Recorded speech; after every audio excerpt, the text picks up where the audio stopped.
హల్లెలూయా, దేవునికి స్తోత్రం, హల్లెలూయా. దేవునికి స్తోత్రం. ఏంటి ఈరోజు స్పెషల్? ఏంటండి ఈరోజు స్పెషల్? ఈరోజు స్పెషల్ ఏంటి? So many are expecting Easter message. Easter వర్తమానాన్ని ఎవరన్నా ఎక్స్పెక్ట్ చేస్తున్నారా? రైట్. సో ఈస్టర్లో ఒక 2 ముఖ్యమైన మంచి మాటలు మీకు తెలియజేసి తర్వాత నేను వర్తమానంలోకి వెళ్తాను. దానికేనండి ఒకసారి నాతో పాటు వాక్యాన్ని తీస్తారా అందరూ? మత్తయి సువార్త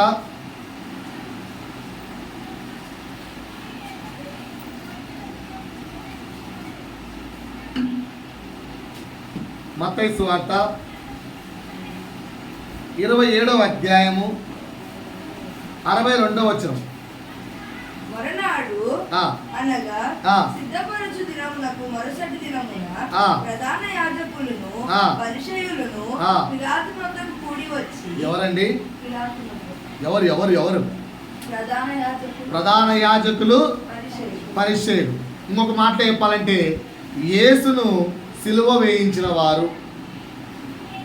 యేసును సిలువ వేయించిన వారు అనొచ్చా? సిలువకు అప్పగించిన వారు అనొచ్చా? వారు ఎవరి దగ్గరికి వచ్చారు? పిలాతు వద్దకంటే ఏంటి? జడ్జ్ దగ్గరికి వచ్చి అయ్యా ఆ వంచకుడు ఎవరు? ఆ వంచకుడు యేసు. Okay right. సజీవుడై ఉండినప్పుడు, బ్రతికి ఉండినప్పుడు 3 దినములైన తరువాత నేను లేచెదనని చెప్పినది. నేను చనిపోయిన 3వ దినాన మరలా తిరిగి లేస్తానని చెప్పినది మాకు జ్ఞాపకం ఉన్నది. చెప్పినది ఎవరికి జ్ఞాపకం ఉందట? దేవుణ్ణి సిలువకు అప్పగించిన వారికేమో యేసు 3వ దినాన తిరిగి లేస్తాడని జ్ఞాపకం ఉంది. అక్కడ ఆపే. మార్కు సువార్త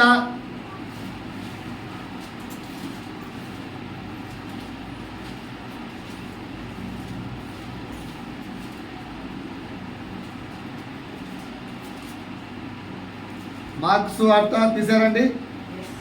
16వ అధ్యాయము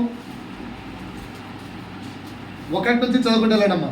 విశ్రాంతి దినము గడిచిపోగానే. అప్పట్లో విశ్రాంతి దినం ఎప్పుడు? సాటర్డే. అప్పట్లో విశ్రాంతి దినం సాటర్డే. సో ఇప్పుడు ఎవరైనా విశ్రాంతి దినం సాటర్డే వస్తే బైబిల్లో ఈ వాక్యాన్ని చూపిస్తారే గుడ్డిగా మన మైండ్లో ఒక స్టాక్ అవుతుంది. అమ్మో, అంటే మనం చేసే ఆదివారం తప్ప కాదండి. యేసు మరణించి చనిపోయి తిరిగి లేచిన తర్వాత కాలాల యొక్క విషయాన్ని మార్చి ఆదివారమును విశ్రాంతిగా చేశారు.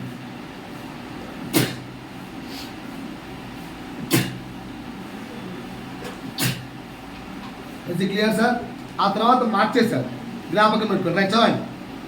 మగ్దలేని మరియయు, యాకోబు తల్లి అయిన మరియయు, రైట్, సలోమయు వచ్చి ఆయనకు పూయవలెనని సుగంధ ద్రవ్యములు కొనిరి.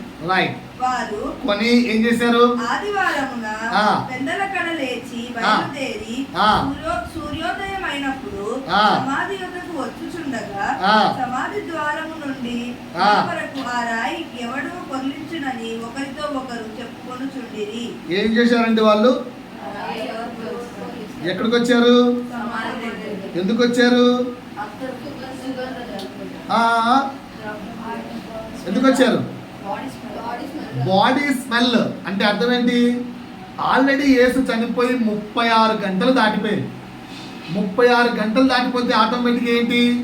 డీకంపోజ్ అయిపోయి స్మెల్ వస్తుంది. సో యేసు శరీరం నుంచి స్మెల్ రాకూడదని చెప్పి సుగంధ ద్రవ్యాలను తీసుకొని వచ్చారంట. ఎవరు? ఆడవారు. అందుకే దేవుడు ఈ పునరుత్థానాన్ని స్పెషలైజేషన్ ఫర్ లేడీస్ అంటారు. ఎందుకో అంటే అంత గ్రేట్నెస్ అంతా లేడీస్దే ఉంటారు. ఎట్లా చెప్పండి? మొట్టమొదట పునరుత్థానం తర్వాత మొట్టమొదట మాట్లాడింది ఎవరితో? స్త్రీలతో. మొట్టమొదటి కనిపించింది ఎవరికి? స్త్రీలు. ఆయన పునరుత్థానం లేచాడన్న సువార్త చెప్పింది ఎవరికి? స్త్రీలకు. అర్థమవుతుందా? వింటున్నారా? కానీ ఇక్కడ నేర్చుకోవాల్సింది ఒక మంచి మాట చెప్తానండి. ఏంటో తెలుసా? వీళ్ళు ఎందుకు సుగంధ ద్రవ్యాలు తీసుకెళ్లారు? బాడీ బాడీ స్మెల్ రాకుండా. అంటే శాస్త్రులకు పరిచయులకు మాత్రం గుర్తున్న, శాస్త్రులకు పరిచయులకే గుర్తున్న తిరిగి లేస్తాడన్న మాట, యేసు చెప్పిన మాట, ఆయన్ను నిత్యము వెంబడించే ఈ స్త్రీలకు శిష్యులకు గుర్తు లేదు. మర్చిపోయారు. ఓకేనా? ఇదే విషయాన్ని మళ్ళా చూద్దామా? లూకా సువార్త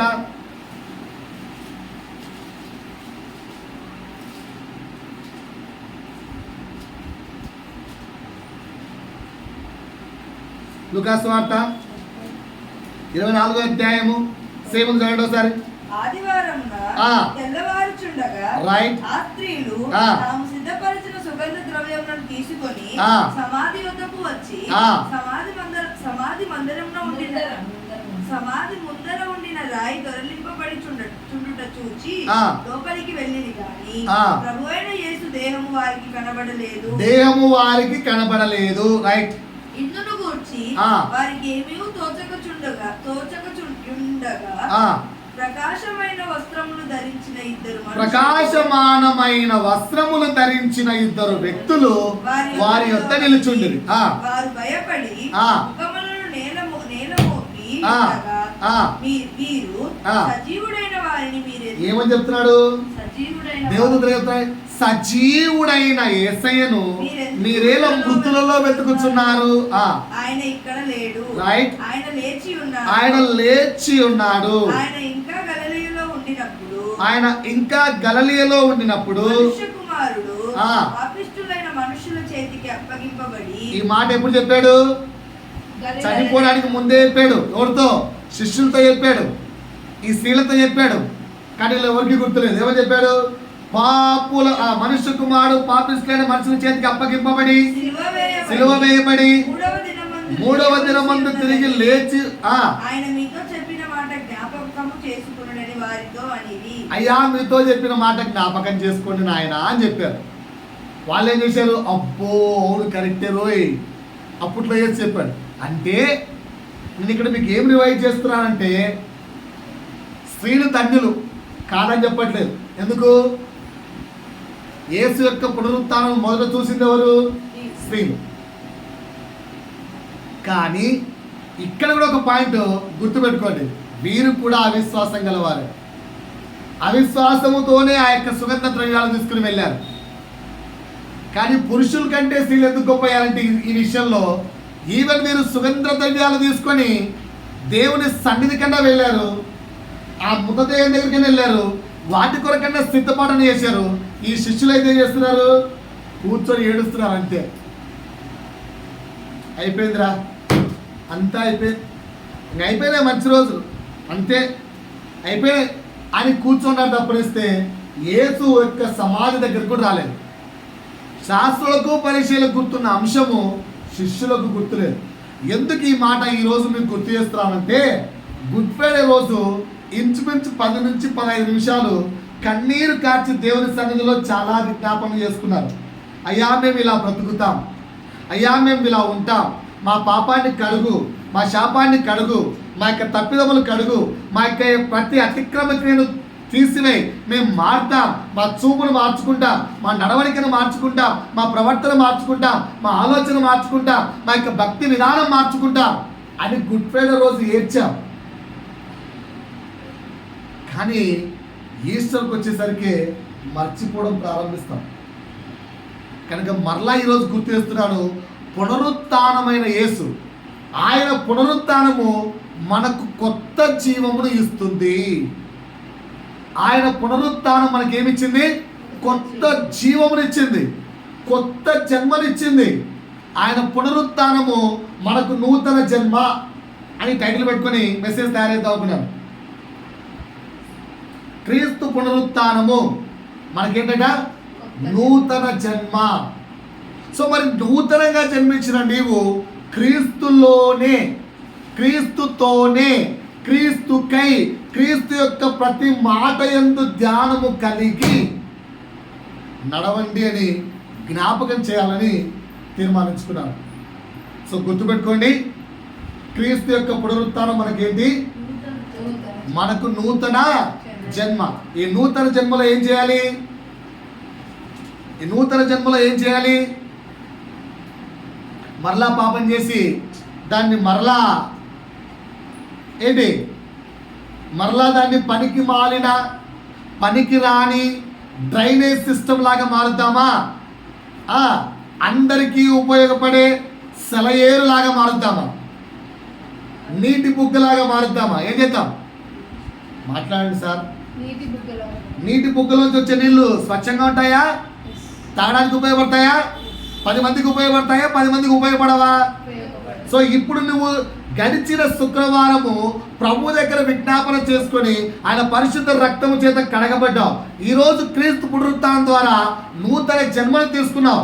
ప్రభు యొక్క బల్లలో పాలు పంచుకుంటావు. కనుక ఈ రోజు నుంచి నువ్వు అప్పుడే ఉబ్బుకుచున్న నీటి పుట్టలాగా స్వచ్ఛంగా, పవిత్రంగా క్రీస్తు బోధిస్తున్న ప్రతి మాట విని ఆచరించి దినదినము పరిశుద్ధపరుచుకుంటూ జీవించే జీవితం. ఈ మాటను మీకు జ్ఞాపకం చేసి వాక్య ధ్యానంలోకి వెళ్దామని నా ఆలోచన. సో మరి గడిచిన రోజుల్లో ఏం ధ్యానిస్తూ వచ్చామంటే, ఏమి చూడాలని కన్నులు కోరుకోవాలంటే 20 అంశాలు చెప్పాను. ఈరోజు ఎగ్జామ్ అన్నాను. ఎవరైనా సిద్ధంగా ఉన్నారా?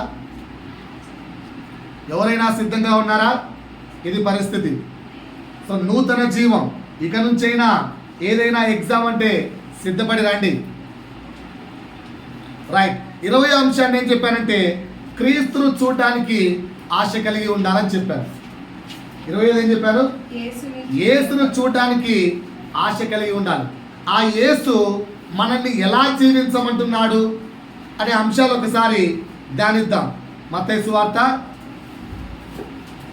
5వ అధ్యాయము, కొండ మీద చేసిన పరిచర్య, కొండ మీద చేసిన ఉపదేశం, బోధ. అది క్రీస్తు చెప్పిన బోధ. తీసుకుందామా? మత్తయి సువార్త 5వ అధ్యాయము 3వ వచనం నుంచి చదువుకుంటూ వెళ్దాం.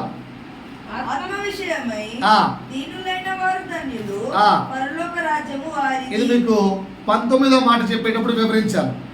ఆత్మ విషయమై దీనులు లేదా దరిద్రులు, ఏదైనా కరెక్ట్ వాడే. దీనులు అంటే ఏం చెప్పాను మీకు ఎక్స్ప్లెనేషన్? అంటే చేయగలిగే సత్తా ఉన్నా కూడా నాది కాదు బలము, నా దేవుని ఎదుట నేను యోగ్యత లేని వాటిని ఒప్పుకోవడమే దీనత. అంత లోతుగా నువ్వు ఆత్మలో దీనంగా నువ్వు తగ్గించుకుంటే పరలోక రాజ్యం నీదే అని చెప్పాను. నెక్స్ట్, దుఃఖపడు వారు ధన్యులు, వారు ఓదార్చబడుదురు. రైట్. సాత్వికులు ధన్యులు, వారు భూలోకమును స్వతంత్రించుకొందురు. రైట్. నీతి కొరకు ఆకలి దప్పులు గలవారు ధన్యులు, వారు తృప్తిపరచబడుదురు. రైట్. కనికరము గలవారు ధన్యులు, వారు కనికరము పొందుదురు. హృదయ శుద్ధి గలవారు ధన్యులు, వారు దేవుడిని చూచెదరు. హృదయ శుద్ధి గలవారు ధన్యులు, వారు దేవుణ్ణి చూచెదరు. హృదయ శుద్ధి అంటే ఏం చెప్పాను మీకు? శుద్ధమైన హృదయం అంటే ఏం చెప్పాను? శుద్ధమైన హృదయం అంటే ఎప్పుడైనా ఏ క్షణములోనైనా నీ ఆలోచన బయటికి 10 మందికి చెప్పగలిగే ఆలోచన ఉంటే. ఫర్ ఎగ్జాంపుల్ చెప్తాను. అలా ఒక అందమైన అమ్మాయి నడుచుకుంటూ వెళ్తాను అనుకో, ఇలా చూస్తామా చూడమా? చూస్తాం. చూసిన వెంటనే ఒకవేళ నీ భార్య ఏం చూస్తున్నావే అని అడిగింది అనుకో, మనసులో నుంచి ఆ అమ్మాయి పోతుంటే చాలా అందంగా ఉంది, ఆ అమ్మాయిని చూస్తున్నాను అని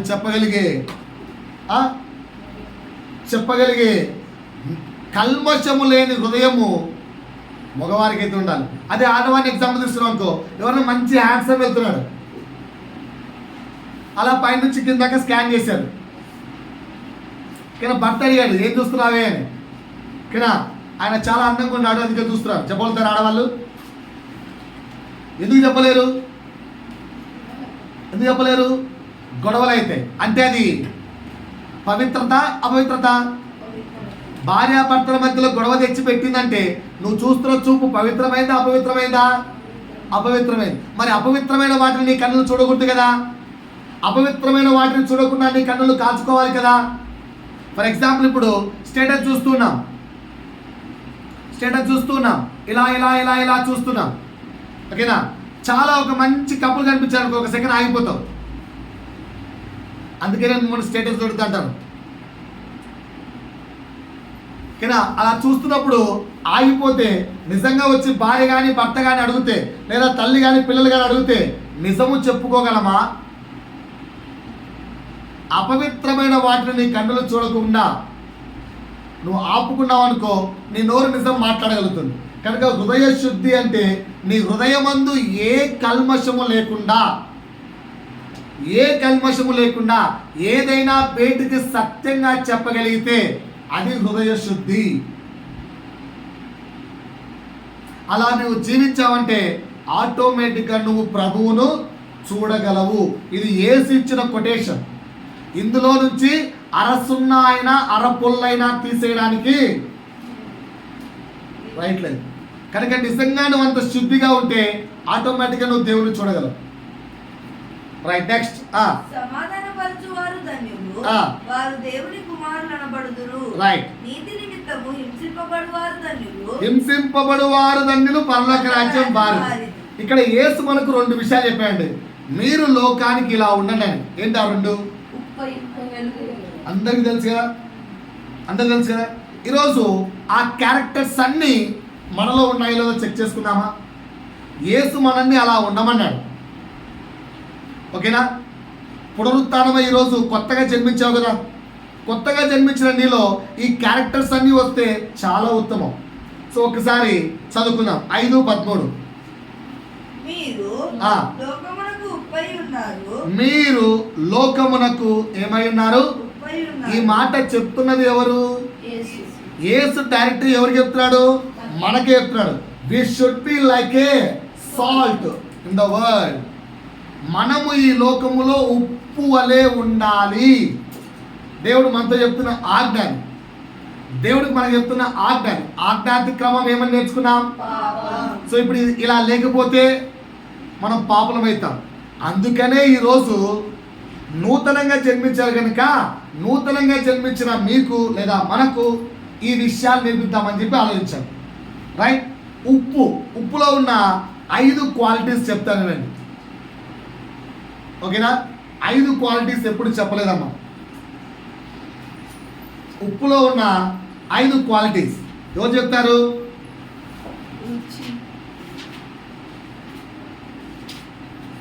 దేవుడు ఈ మాట ఎందుకు చెప్పాడో కూడా చెప్తారు. 5 క్వాలిటీస్ మనము ఆత్మీయంగా తీసుకొని నేర్చుకుంటున్నాం. ఇక్కడ ఈ మాట చెప్పడానికి, ఈ విషయం చెప్పడానికి కారణం కూడా నేర్చుకుందాం ఒక్కసారి. మొదటిది కొలస్సీలకు రాసిన పత్రిక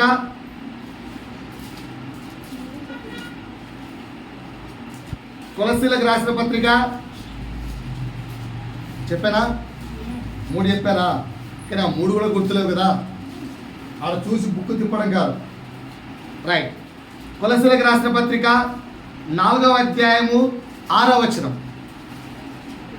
ప్రతి మనుష్యునికి ఎలాగు ప్రత్యుత్తరం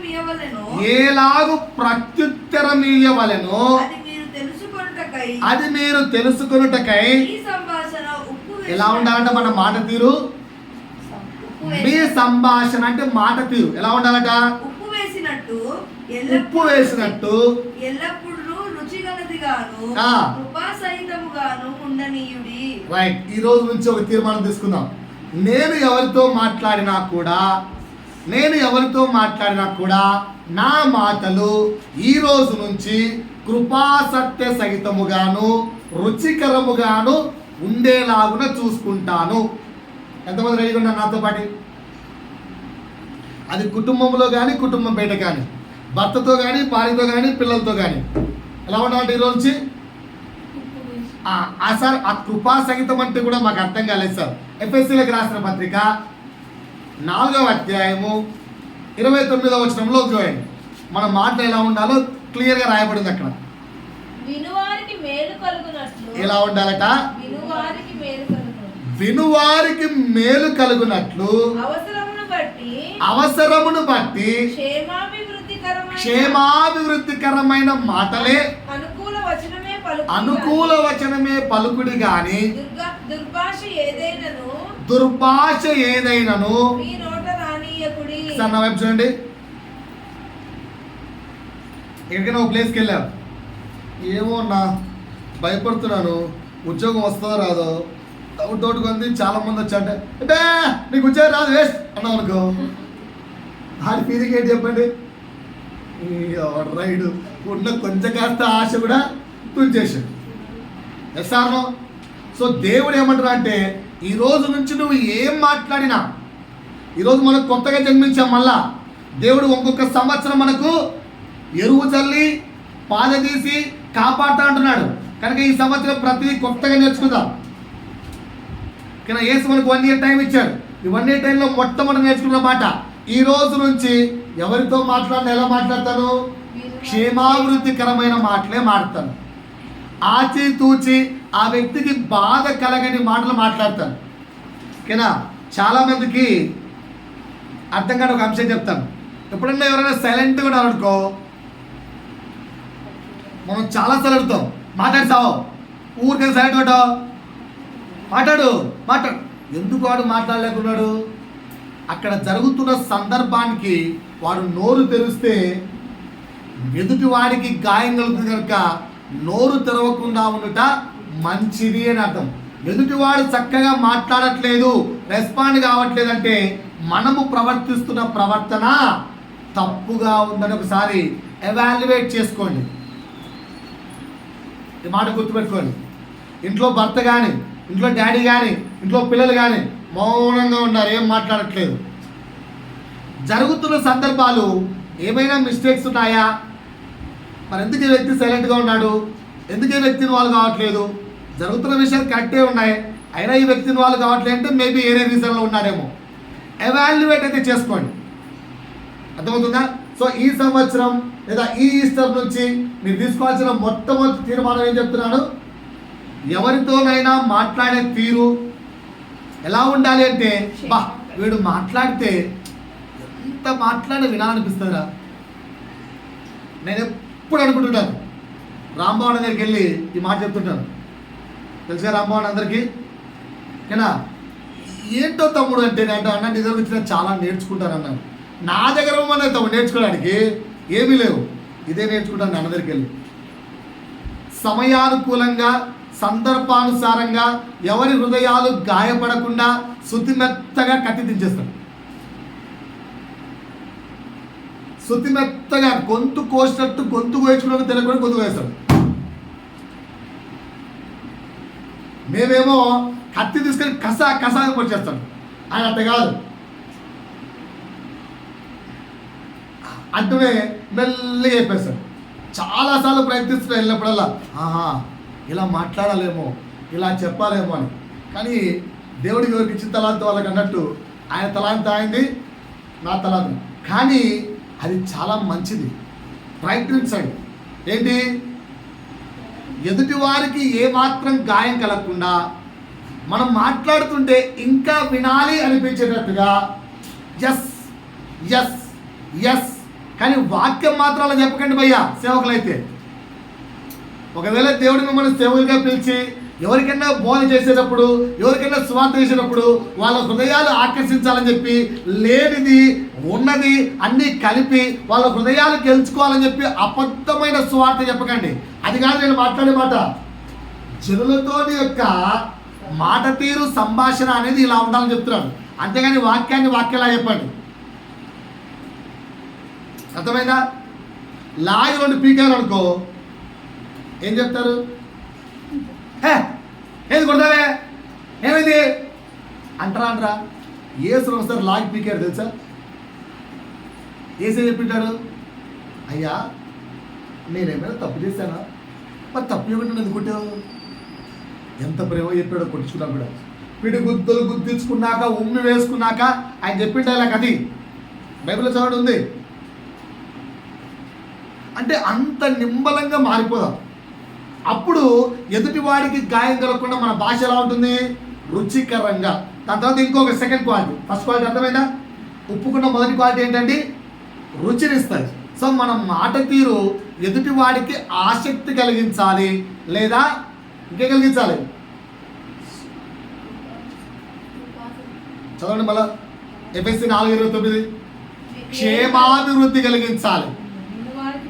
రాసుకుని అక్కడ మన మాట తీరు ఈ సంవత్సరం ఎలా ఉండాలి? ఎదుటి వారికి ఆసక్తి, 2 క్షేమాభివృద్ధి కలిగించేలా ఉండాలి. అంతేగాని వాడి నాశనం కోరేలాగునా, వాడికి ఇంకా ఏది నిరాశ వచ్చేలాగునా, వాడికి ఇంకా విరక్తి వచ్చేలాగునా వద్దు. రైట్. రెండవ క్వాలిటీ, సాల్ట్ కూడా రెండో క్వాలిటీ చెప్పండి. సాల్ట్ కూడా రెండో క్వాలిటీ. సాల్ట్ కూడా రెండో క్వాలిటీ ఏంటంటే ప్రిజర్వ్ చేయడానికి ఉపయోగిస్తారు. మటన్ గిటన్ ఎక్కడో సముద్రాలకు వెళ్తారు, వాళ్ళు ఒక్కోసారి 15 రోజులు వెళ్ళిపోతారు. చేప పట్టి 15 రోజులు అవుతుంది. 15 రోజుల తర్వాత మనకు ఒడ్డుకు వస్తుంది. అయినా ఆ చేప చెడిపోకుండా, ఆ మాంసం చెడిపోకుండా ఏమేస్తున్నాం? ఉప్పు పెట్టి ప్రిజర్వ్ చేస్తారు.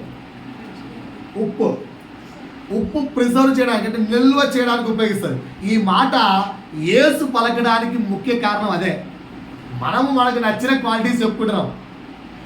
ఇక్కడ యేసు ఈ మాట పలకడానికి ఉప్పు వలె అంటే you should be like A preserver. నీవు ఈ లోకానికి ప్రిజర్వర్గా ఉండాలి ఈ సంవత్సరం. అంటే ఏంటన్నా మాకు అర్థం కాలేదు, ఒకసారి చెప్తాను జాగ్రత్తగా. ఆదికాండంలోకి వెళ్ళండి. యేసు ఈ మాట పలకడానికి మెయిన్ రీజన్ ఇది. మనం ఏంటంటే మనకు నచ్చి అన్ని అనువదించుకుంటున్నాం. రైట్. ఆదికాండము 18వ అధ్యాయంకి వెళ్ళారా? 20వ వచనం చదవండి ఒకసారి. మరియు యెహోవా దేవుడు సొదొమ గొమొర్రాలను గూర్చిన మొర్ర చాలా గొప్పది గనుకను వాళ్ళు చేస్తున్న తప్పులు బహు భారమైపోయాయి కనుక నేను వెళ్ళి కిందికి. ఒక్కసారి నా వైపు చూడండి అమ్మా, ఒకసారి నా వైపు చూడండి. ఏమంటున్నాడు ఇక్కడ?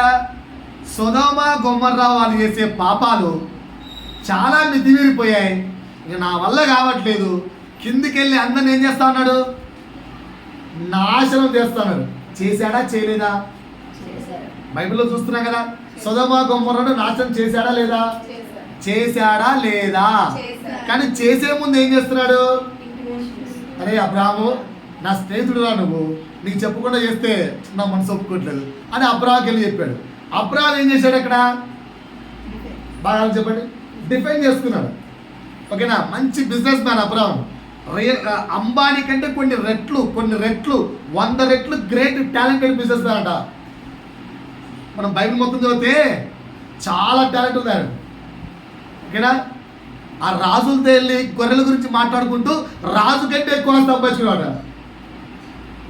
రాజు అనేవాడు, ఒరే నువ్వు మా రాజ్యంలోకి వచ్చి ఇంత బిజినెస్ టెక్నిక్స్ ఏంట్రా బాబు, మాకంటే ఎక్కువ సంపాదించుకుంటున్నాం అంటే మళ్ళీ అక్కడి నుంచి గెంటేసేవాళ్ళు, ఇంకో ప్లేస్కి వెళ్ళిపోయేవాడు. అంత టాలెంటెడ్ బిజినెస్ మ్యాన్ కనుక దేవుడితో కూడా బిజినెస్ డీల్ చేస్తున్నాడు. చూసారా? సౌండ్ ఒకసారి మంచిగా అర్థమవుతుంది. 25 నుంచి 24 నుంచి.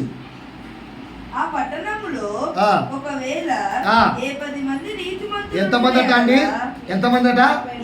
10 అంటే 50 మంది నీతిమంతులు ఉంటే నువ్వు దాని మీద అగ్నికంటే కలిసావు అనుకో, ఆ 50 మంది మీద చచ్చిపోతాడుగా. ప్రభువా, పాపం చేసేవాడిని సంపు వద్దని చెప్పలేదే, కానీ దాంతోపాటు మంచోళ్ళు చచ్చిపోతారుగా అని అడిగాడు. ఏమిచ్చాడు ఆన్సర్ దేవుడు?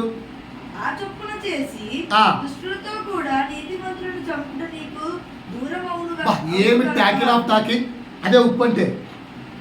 ఇప్పుడు నాలంటాడు అనుకో దేవుడు వచ్చి నాకు చెప్పింటే ఏంటిది ప్రభు అర్థమవుతుందా? వాళ్ళతో పాటు చచ్చిపోరా? ఇది కరెక్ట్ కాదు. కానీ అబ్రాహాం అంటున్నాడు, అయ్యా ఒకవేళ నువ్వు గంధకాలేస్తే వీళ్ళు అంటే మంచోళ్ళను కూడా చంపాడని చెడ్డు పేరుకి వస్తాయి కదా ఆయన, అమ్మోడి గంట పేరు రావద్దు. అబ్బా ఏమి తెలియకపోండి, ఎంత ట్యాకిల్గా మాట్లాడుతూ చూసారా అబ్రాహాం. రైట్. ఇంకా యెహోవా ఏమన్నాడు? 50 అన్నాడు. 50 మంది కూడా లేరురా అన్నాడు. సర్లే అయితే ఒక 30 మందిని వేసుకో అన్నాడు. 30 కూడా లేరురా అన్నాడు. సరే అయితే ఒక 20 మందిని వేసుకో అన్నాడు. 20 మంది కూడా లేరురా అన్నాడు. ఇంకా లాస్ట్ అండ్ ఫైనల్ అబ్బా ఒక 10 మందిని వేసుకో అన్నాడు. అంటే 10 మంది కూడా లేరురా అన్నాడు. సరే ఇక చిట్ట చివరి సరిగా నీ కొరకు అడుగుతున్నా, ఒకరిని వేసుకో అన్నాడు. ఒకడు కూడా లేరురా అన్నాడు. లోతులు పక్క తప్పించేసే వాళ్ళు. ఏం చేయాలో అర్థం కాకపోతే రైట్ డూ ఇట్ అన్నాడు. ఇక్కడ నా ప్రశ్న, ఇదంతా మాకు తెలుసు పాస్టర్ గారు. ఇక్కడ నా ప్రశ్న ఏంటంటే, ఇప్పుడు ప్రపంచంలో సొదొమ గొమొర్రా లాంటి వెధవలు లేరా? వాళ్ళలాంటి పాపాలు మన జీవితాల్లో లేవా? సొదొమ గొమొర్రా వాళ్ళు చేసిన పాపాలు లోకంలో ఇప్పుడు జరగట్లేదా? కొత్త నిబంధనలో పౌలు ఒక మాట అన్నాడు, ఒకడు తన తల్లిని ఉంచుకున్నాడన్న వదంతి గలదు, తల్లితోనే వ్యభిచారం చేస్తున్న వ్యక్తునడట. అంటే సొదొమ గొమొర్రా కంటే మించిన పాపలు కాదా వీళ్ళు?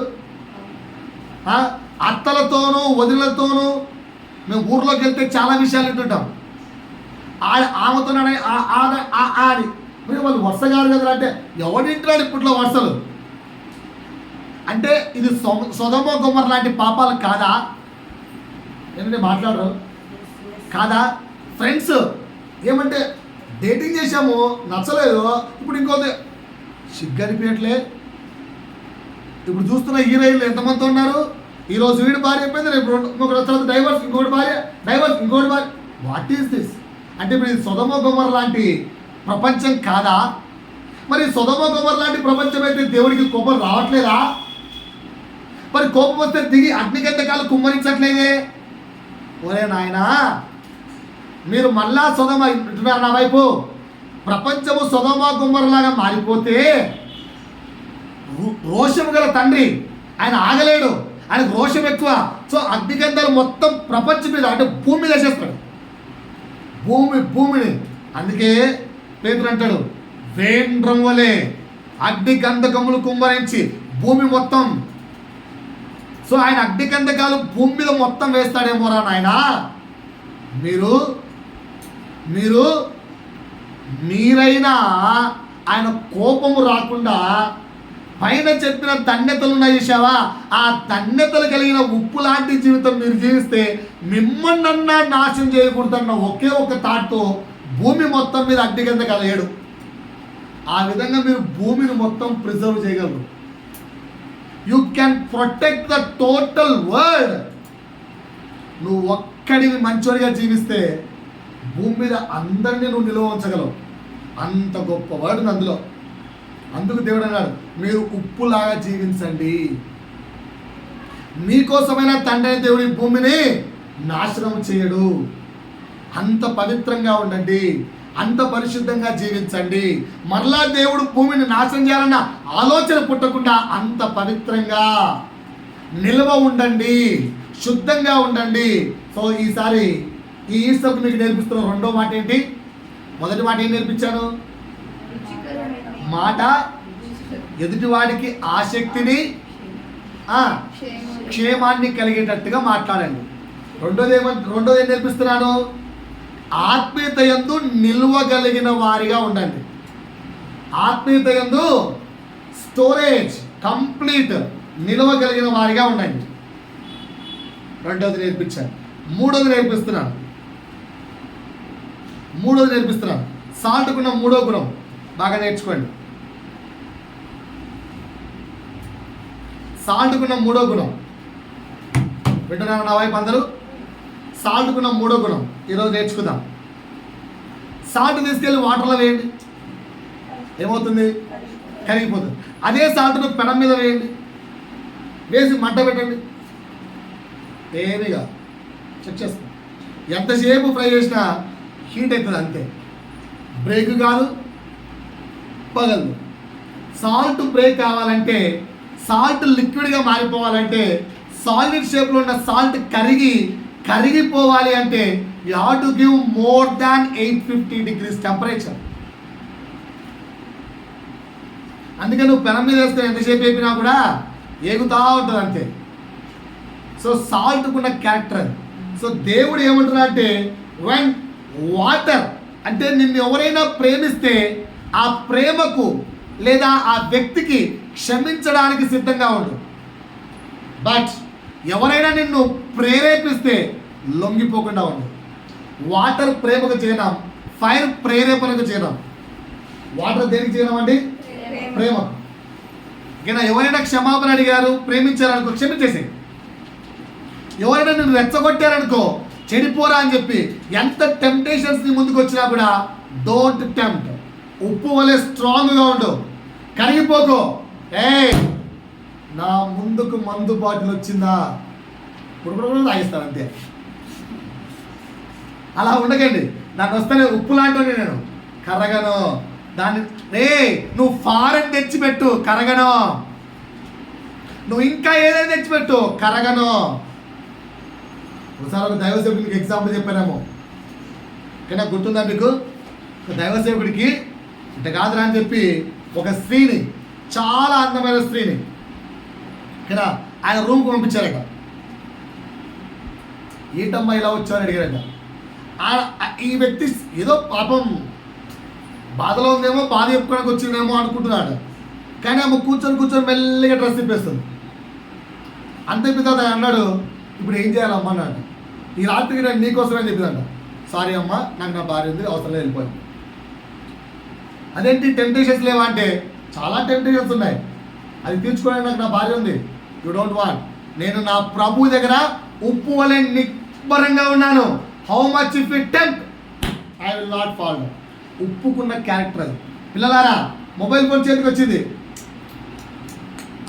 ఏది జీప్ యాడ్ ఉంది కదా, మింటో ఫ్రెష్ యాడ్ అండి.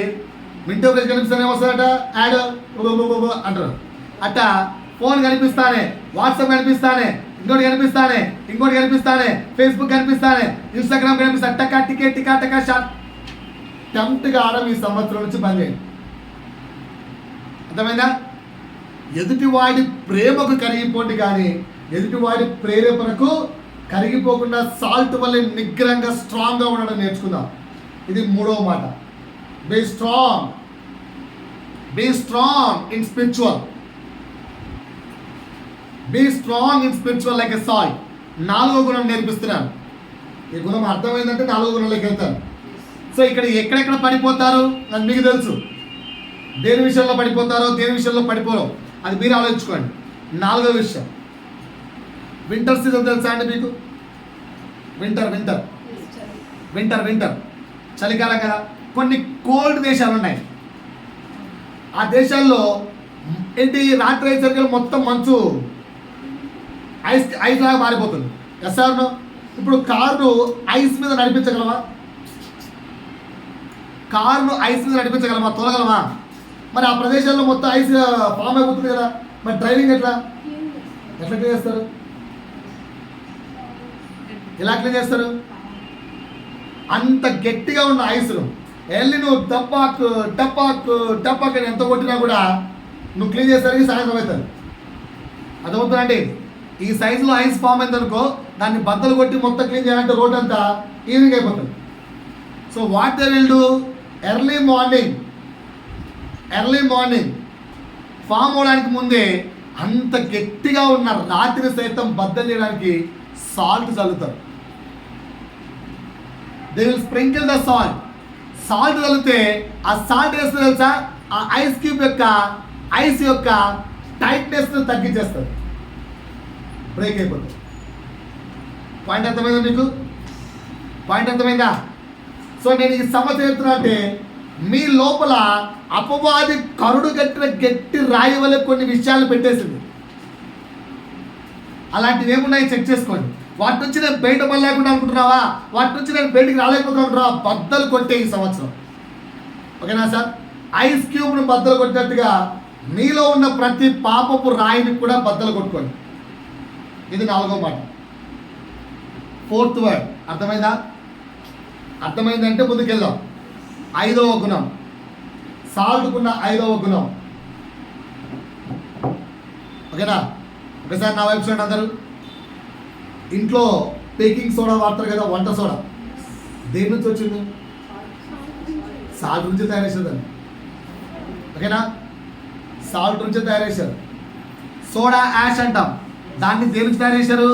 సాల్ట్ నుంచి. వాషింగ్ సోడా అంటాం, సాల్ట్ నుంచి. బేకింగ్ సోడా అంటాం, సాల్ట్ నుంచి. బ్లీచింగ్ పౌడర్ అంటాం, సాల్ట్ నుంచి. టెంతలో పెట్టేవన్నీ. ప్లాస్టర్ ఆఫ్ ప్యారిస్, సాల్ట్ నుంచి. అంటే చాలా కెమికల్స్ మన సాల్ట్ నుంచే తయారు చేస్తారు. For so many chemicals salt is a what sir?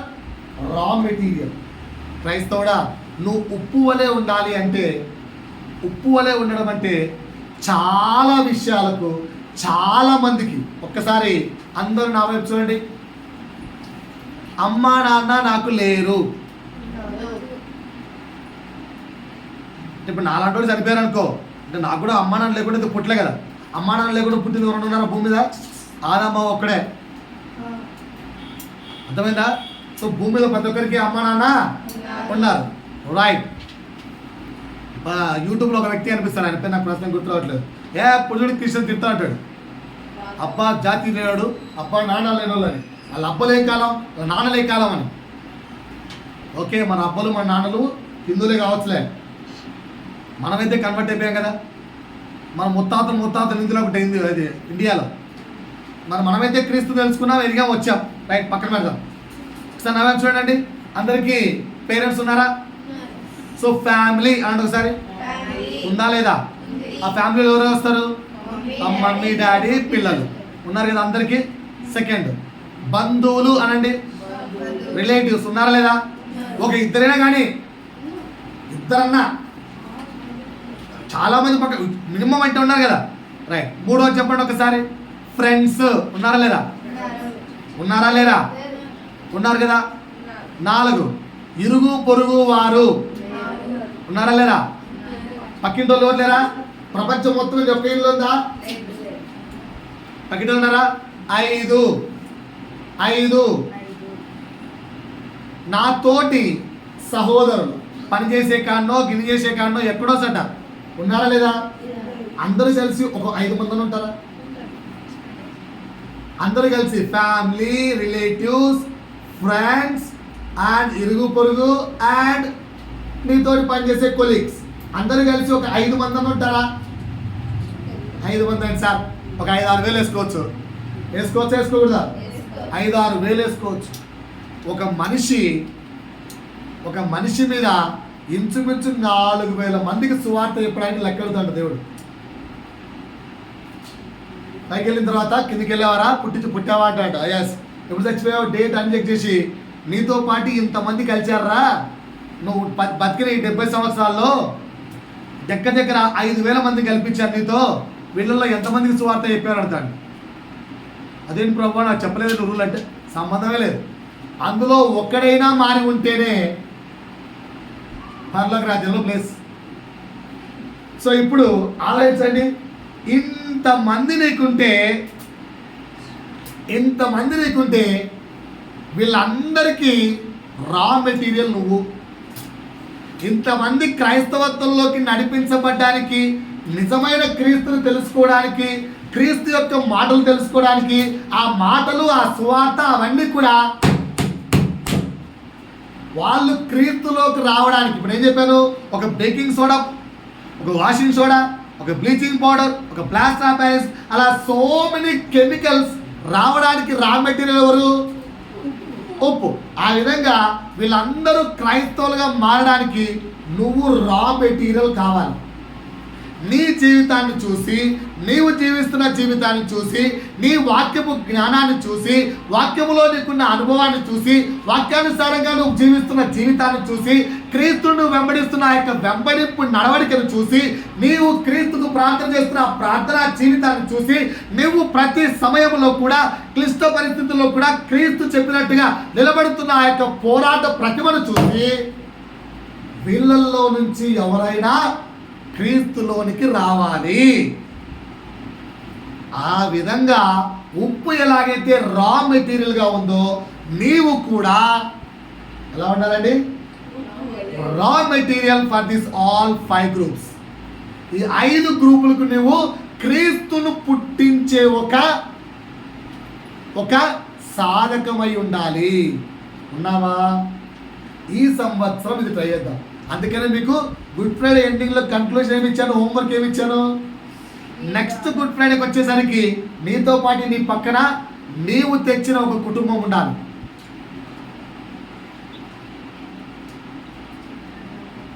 ఓకేనా? నీతో పాటు నేను ఎదురు చూస్తున్నాను, ట్రై చేస్తున్నాను. మా అక్షయ 2 ఫ్రెండ్స్ వస్తారని చెప్పింది. చెప్పి 2 నెలలు అయింది, 10 నెలలు అవుతుంది. ఆ తర్వాత ఫాలోఅప్ చేయలేదు. క్రీస్తు పనికి అదే ఈరోజు ఒక హోటల్లో లేదా సినిమా హాల్లో లేదా ఎక్కడన్నా ప్రోగ్రామ్ ఉంది అంటే ఆ ఇద్దరు మాకు పని తప్ప అంటే వదిలేస్తారా? వచ్చే వరకు అట్ట చేసుకో ఇట్ట చేసుకో అట్ట చేసుకో దాన్ని ఇట్ట చేసి అని లాస్ట్గా లాక్కచ్చే వరకు వదిలేస్తామా? లోకపు విషయాలైతే లాక్కేస్తున్నాం, అవసరం లేకపోతే అవసరాన్ని క్రియేట్ చేసుకుంటున్నాం. ఆత్మ సంబంధ విషయాల్లో మాత్రం వెనకడిగేస్తున్నాం. వాళ్ళు రాకపోవడం మన తప్పు కాదు, వచ్చే వరకు ఫాలో అప్ చేయడం.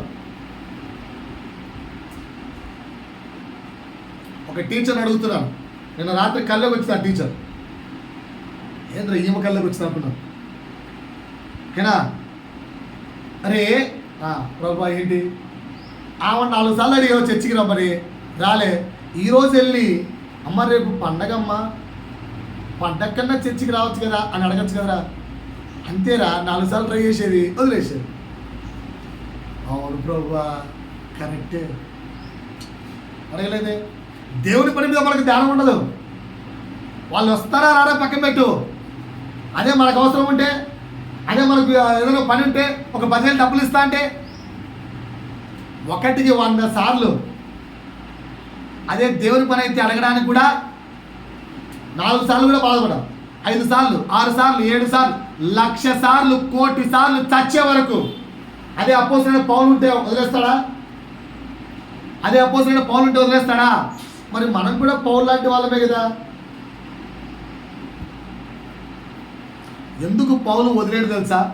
పౌలుకు ఒకే ఒక ఆశ, నా క్రీస్తు పునరుత్థానం లేచాడు, ఆ పునరుత్థాన అనుభవం నాకు కావాలి.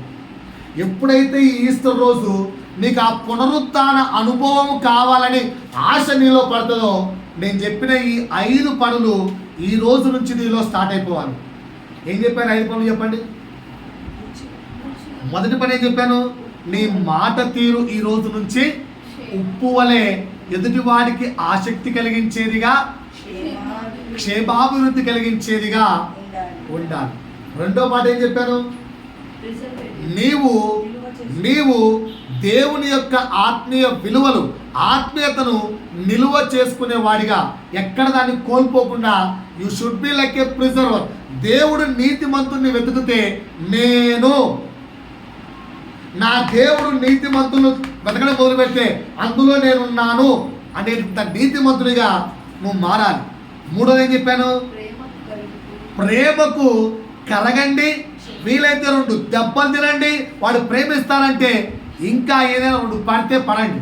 కానీ ఎవరైనా నిన్ను లోకంలో మోటివేట్ చేస్తే, ప్రేరేపిస్తే మాత్రం ఉప్పు వలె స్ట్రాంగ్గా ఉండండి, పడిపోకుండా. ఈరోజు నేను ఫోన్ టెంప్ట్ చేస్తుంది, ఈరోజు వ్యక్తులు టెంప్ట్ చేస్తారు, ఈరోజు ఇంకో టెంప్ట్ చేస్తారు, ఈరోజు సినిమాలు టెంప్ట్ చేస్తాయి, ఈరోజు షార్ట్ టెంప్ట్ చేస్తాయి. పడకు, ఆగిపో. ఈ రోజు నుంచి తీర్మానం చేసుకో. గడిచిన గతం కాదు, ఈ 1 సంవత్సరం దేవుడు నీకు అవకాశం ఇస్తున్నాడు అన్నాను, జాగ్రత్త. 4వది ఏం చెప్పానండి?